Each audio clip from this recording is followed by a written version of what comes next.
Hi everyone, it's February 6, 2013. I'm Dwight Schmuck. This is the Schmuck Look. I was away from the computer, so to speak, for a few days, at least this part of the computer. I had some things I had to do. It's one of those deals. I'd like to say thank you and hello to my newest subscriber, Barry Satoro. Hi, guy. Thank you for subscribing, and as always, with everyone, your thoughts, your comments, always welcome. Let's just keep them sane. And, Barry, you asked a question on the other video I put up there, where do I live? I live in Vermont now. This is the third time. I've lived in Maine. I grew up in Pennsylvania. I've lived in Texas. And I love Vermont. It's just a very, very cool place to be. It's more of a state of mind than a state, really. But we like it here. All us Vermonters do. And there's only 500,000 of us, so we're the discerning type, Like, the discerning type would have me around. Come on. I was joking there, folks. Anyway, today's title is Mbfm. Let's see if you can guess it. I might tell you what it is at the end, but I might not, being the schmuck I am. I've been watching a lot of hilarious stuff lately about, oh my God, what are we going to do about the guns? And oh, the children. And there was a thing here locally, over in Brattleboro, we have this place called The Retreat. People have mental problems. Hey, it's a fact of life. People do. Depression is as much of an illness as measles. It really is. And it can have really devastating impacts on not only the person suffering from depression, but those around when that person goes for the final time. You got to get these things taken care of. You really do. But there was a guy over there, when he left Thursday, he was being discharged and all.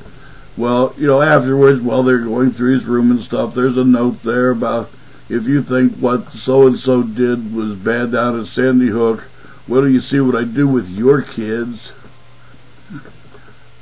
And, of course, all the schools and police departments around here, all the way in the southern half of the damn state, were on high alert because he didn't specify any names, any towns.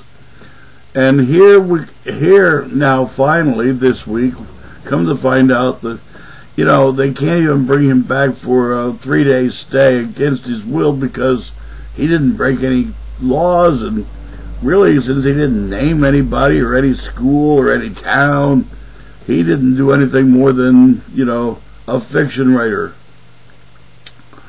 No. He was in there for a reason. Sometimes we really have to take common sense, what the common man would say, and do it. He's in there for a reason. Writing notes like that flies against the face of letting him back out into society where he could do those things he's written down on paper, because that's, usually a pretty bold step there, is to write it down. It's on your mind is one thing. To write it down is a whole nother smoke. But no. We'll just let him blithely go because he hasn't broken any laws. Yet.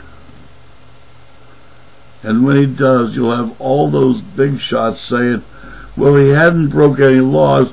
Keep paying me tens of thousands of dollars to fuck up your lives. They don't get fired, they get raises. More's the pity. Now you know why we're in the shape we're in. We got the losers on top, but they wear nice suits. And speaking of suits,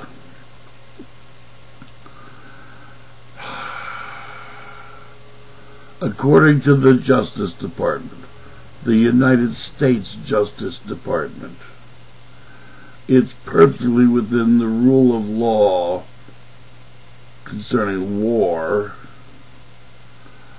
to take out non-combatants, U.S. citizens who are non-combatants, if you feel their threat is an imminent threat to the people or the security of the United States. But they don't have to be doing anything right now. They just have to be a threat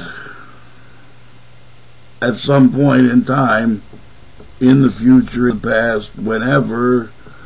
And you and I don't get a vote on who's the threat and who ain't. Specifically, I'm talking about the guy in Pakistan, I think it was, might have been Afghanistan, I don't remember, where him and his 16-year-old son were killed in a drone strike. You know, I got a whole lot against these drone strikes. Yeah, it keeps our boys safe, which is really cool. Of course, not going to war in places where there's less than 60 miles of paved road would probably do that too. It's not in our interest to piss these people off. You want to stop them from taking our buildings and our airplanes out? They can't come here. They go to Canada, they go to Mexico, go to Belgium, I don't give a shit. They can't come here. We stop them at the borders and turn them back. It's not that tough a deal. You want to put an end to it? There you go. Oh, I know. Well, we can't do that. Why? It would be trillions of dollars cheaper, and a whole lot less lives would be lost. My tang got all tangled up there. But again, we're talking Mbfm. We can't do that because, well, that would stop rich people from going hither and yonder and blindly traveling off to wherever the hell the rich people want to go.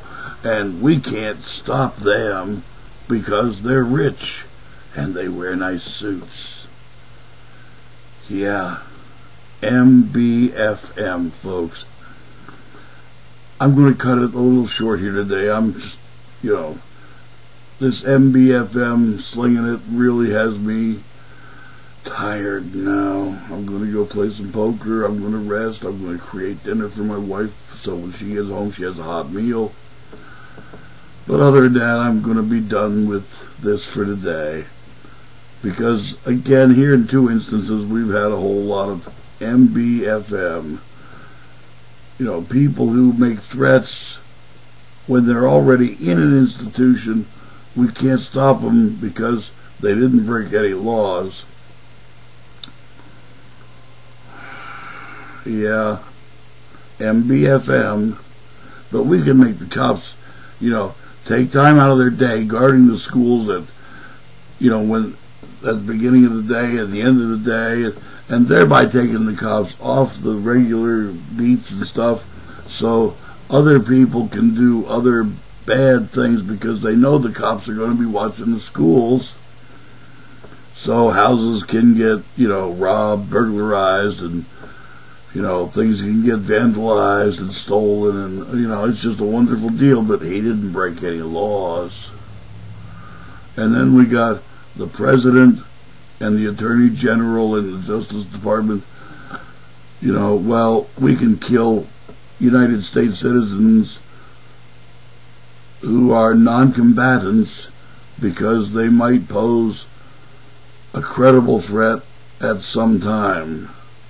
We already know they're with this other group, the Al-Qaeda boys, and they might create an imminent threat at some point, so we'd go ahead and dust them now. Yep, Mbfm. Just in case you haven't figured it out. Male, bovine, fecal material. Mbfm. I'm Dwight Schmuck. That's the Schmuck Look. Peace.